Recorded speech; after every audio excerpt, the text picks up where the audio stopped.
Paano mag-compute ng ball pit o board pit na sukat ng kahoy? Sir Chris De La Cruz here, and again, andito tayong muli para mag-share ng simple computation ng sukat o yung basihan ng kahoy na binibili natin sa hardware para tayo ay presyuhan. So, yun kasi ang binabasihan ng presyo. But by the way, one board foot is equivalent to 144 cubic inches. So, yung board foot actually is a unit of volume. Because one board foot is equivalent to a thickness of 1 inch, a width of 12 inches, and a length of 12 inches. Kaya yun ay lumalabas sa 144 cubic inches. At heto siya. No? Ito ay eksaktong isang 1 board foot. Ang kanyang thickness ay 1 pulgada or 1 inch. Ang kanyang length ay 12 inches. At ang kanyang width ay 12 inches. Kaya nga lang, sa ngayon, ang nakasanayan at ang customary practice ay yung length ay hindi nila ginagamitan ng pulgada or inches. Laging ang ginagamit doon ay in terms of feet. Ang ball pit o board pit ay sukat ng kahoy na may katumbas na 1 inch ang kapal, 12 inches ang lapad, 12 inches ang haba. Sa mga hardware or lumberyard ay puro ball pit.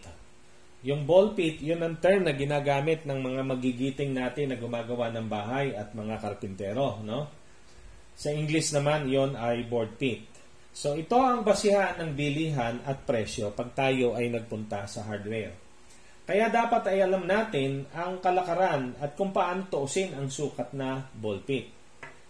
So, napakadali lamang ito, no? As we go along, makikita nyo, simpleng-simple lang mag-compute, no? Pero napaka-importante dahil from time to time, halos lahat tayo ay kung minsan nagpupunta sa hardware at bumibili ng wood or lumber. Halimbawa, pag ang isang kahoy ay sinabi na 2 by 3 by 10, yung mas maliit or kung minsan kaparehas na number na normally yun ang inilalagay sa una, 2 times 3 times 10. Ang tawag dyan is 2 by 3 by 10. Ang ibig sabihin niyan, yung nauna, yun ang thickness in terms of inches. Yung pangalawa, yun ang width in terms of inches. And, kamukha nung sinabi ko kanina, normally, ang ginagamit ngayon in terms ng haba or length ay in terms na ng feet. Kasi pag gagamitin na inches, ay napakahirap, napakalaki ang value pagka nag-compute. Okay? So, kaya siya, ganyan, inches for thickness, inches for width, and feet for length. Alam mo ba kung ilang ball pit ito? So, tingnan natin. Sa ating mga susunod na presentation, makikita natin kung paano siyang computing. Okay, FYI, ang feet sa Tagalog ay pie at ang inches ay pulgada. So, in the DIY world or doon sa practical situation, lalo na kung ang kausap natin ay yung mga gumagawa ng bahay, karpintero, yung mga workers sa construction, then normally ang ginagamit nilang tawag sa feet ay yung pie at sa inches ay pulgada. Ang formula sa pagtutuos ng ball pit o board pit ay thickness in inches times width in inches times the length in feet divided by 12. At kung ano ang maging product noon at ang resulta, yun ay yung number ng board pit. So again, yung TWL stands for thickness in inches, width in inches, and length in feet. So, let us have our sample computation here. Halimbawa, isang pirasong kahoy na 2 by 2 by 10. Yan yung kung tawagin sa Tagalog, kung tawagin ito ng mga karpintero ay 2 por 2. Kaya tinawag na 2 por 2. Yung term na 2 por 2 ay tumutukoy doon sa dimension ng kanyang thickness at saka yung width. Pagka dinagdagan pa yon ng numero sa dulo, yung pangatlo, then yon ay nag-i-specify na ng kanyang length. So let us try to compute yung isang 2 by 2 by 10. And let us assume that the price is 50 pesos per board put. Okay? Of course, this is just an assumption kasi ay nagbabago-bago yan. Merong mga hardware na siguro makuha mo lang ng 45. Yung iba naman makuha mo ng 55, 56, 60. Depende sa klase ng kahoy. Iba pa, ang pinakamura ay of course, yung out lumber at saka yung tinatawag na coco lumber. Okay, so let us compute for the board put. So that is 2 times 2 times 10 divided by 12 at ang lumalabas, yung isang piraso ng kahoy na 2 by 2 by 10 is equivalent to 3.33 board feet. Okay? So by the way, pag tawag natin board put, kung ito ay singular, isa lamang. Pero pagka of course, yung board put is singular, yung board feet is plural. Okay? So, yung isang pirasong 2 by 2 by 10 is equivalent to 3.33 board feet. So, kung tutuusin natin ang corresponding na halaga nun, assuming that the price per board put is 50 pesos, so that is 3.33 board feet times 50 pesos per board put. And that is 166.60 per piece or per piraso. So, ang 2 by 2 na size ng kahoy ay may katumbas na 0.33 board foot bawat isang pie na haba. Kaya kung ang bibili natin ay hindi 10 feet, yung dito ay mababago lang siya. 2 by 2, kung 12 yan, gagiging 12 divided by 12. So, yun ang number ng board feet and then yun ang i-multiply natin doon sa presyo. Okay? So, another example here is isang 2 by 3 by 10. So, standard na computation natin do sa ating mga example computation ay 10 feet lamang. So, kung siya naman ay 2 by 3, so, ang ibig sabihin, ang thickness niya ay 2 inches at siya ay mas malapad. Kung makikita niyo doon sa drawing, mas malapad siya kasi 3 inches ang kanyang width at ang kanyang length ay 10 feet. Again, by computation, it is 2 times 3 times 10 divided by 12 at lumalabas na ang bawat isang peraso ng 2 by 3 by 10 na kahoy ay 5.0 board feet. So, i-multiply natin again yung 5 doon sa 50. So, ang presyo niya, kung ang presyo ay 50 pesos, so lalabas na 250 pesos isang peraso. Now, ang summary, ang isang 2 by 3 na size na kahoy ay may katumbas na 0.5 board foot bawat isang pie.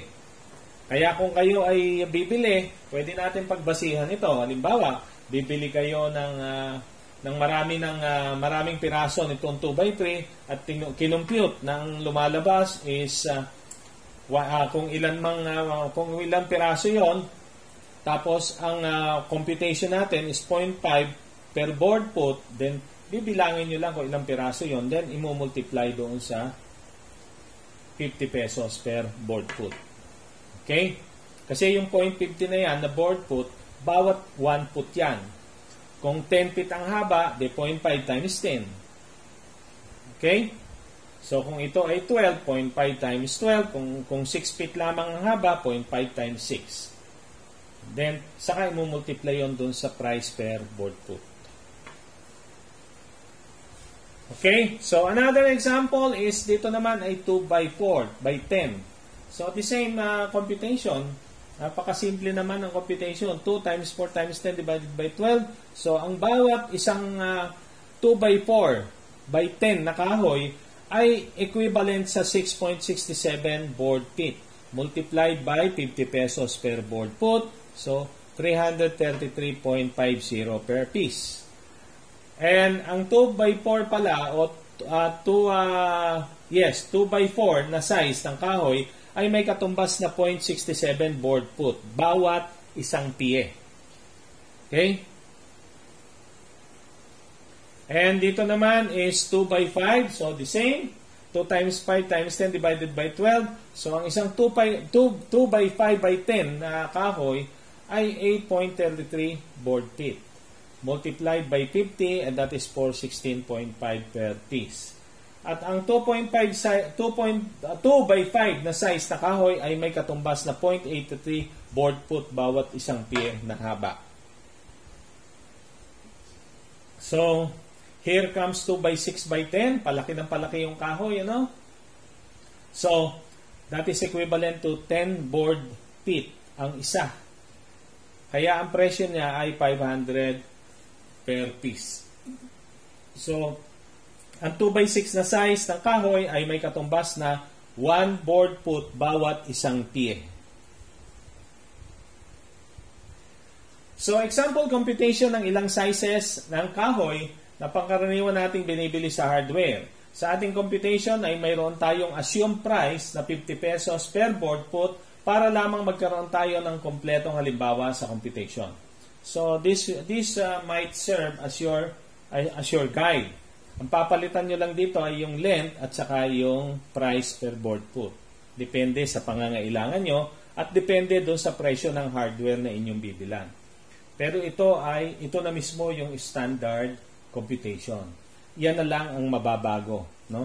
Yung tatlong column na yan. Kung bibili kayo ng 2x2, well, alam nyo na ang kanyang equivalent na board feet. 0.33 ang bawat isa. Yung 2x3, 0.5. Yung 2x4, 0.67. So, kung ano yung haba, yun na lang ang papalitan nyo rito. Yung kung ano yung haba in feet ng bibili nyo, i-multiply nyo ito. And then times doon sa price per board foot. And that is the unit price ng bawat isang kahoy na bibili ninyo na nahandito sa mga sizes na nandito.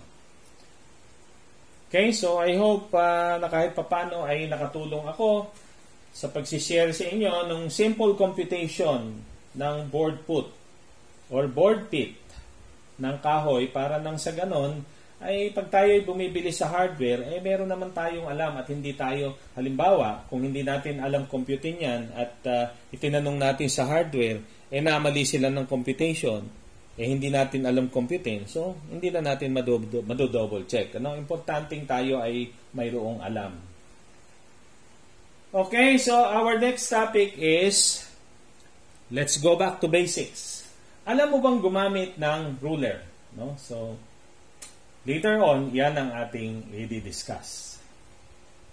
So, for more videos, please subscribe and press the notification bell or type the name Sir Chris De La Cruz dun sa search bar ng YouTube.